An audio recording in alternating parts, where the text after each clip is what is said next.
igsoon. Mayong butag usab kaninyo.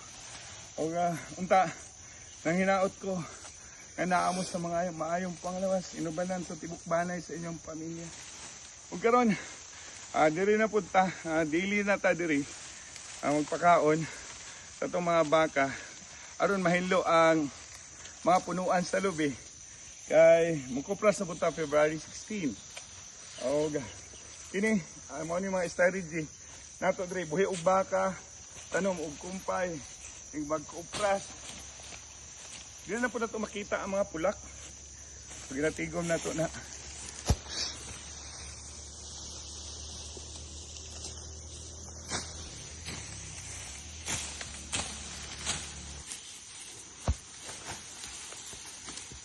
Diyo kay among baka diri guys. Kusog mga on.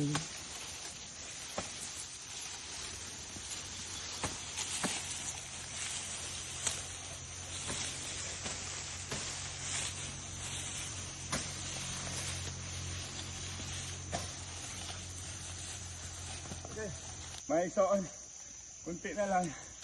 Nagaganahan talaga dito sa pagpuparming pagbabaka. Yung naka-exercise ka na, napakain mo pa ang mga alagang baka. At nalinisan mo pa ang ating mga tanim, yung mga kukunat natin.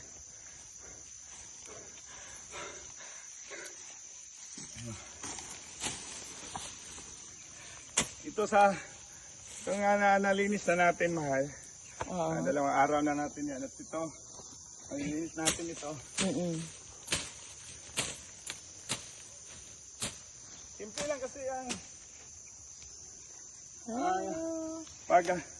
agbas ako pagkumpay.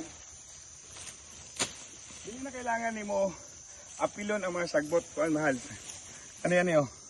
Para na, di na naman apilon. Kang muhinlo na anak ang baka na. Rani ang target lang nato kung anong dire, kining mga kumpay. Kini para gwapo siya og turok. Kanang mga sagbot din na to, i-apil na. Naman, gani. Yan.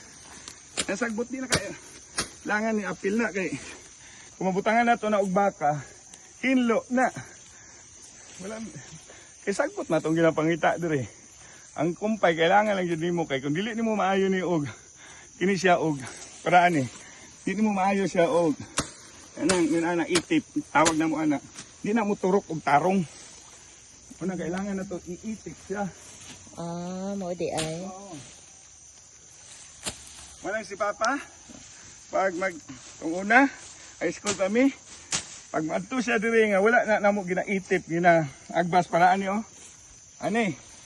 Suko na siya. Yan ana, dili na siya. Dili advisable sa kumpay ngayon ani. Dapat ani siya. Ana, itip para gwapo og sibol, daghan siya og sibol. Gets? Yeah. Now we know.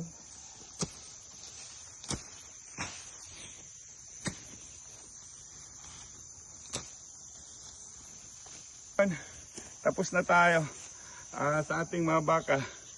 At nalinis na natin. Tingnan mo doon, mahal. Yung mga baka na yan. So, uwi na tayo kasi magsisimba tayo ngayon dahil Sunday ngayon. Part natin.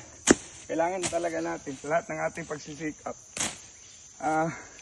Sabayan talaga natin ng pagsisimba at bilid sa ating poong may kapal. Kasi siya ang ating gabay at guidance at ibibigay sa atin ng guidance at lakas sa araw-araw. Kaya nasilayan natin ang pagsibol ng sikat ng araw. Ngayon,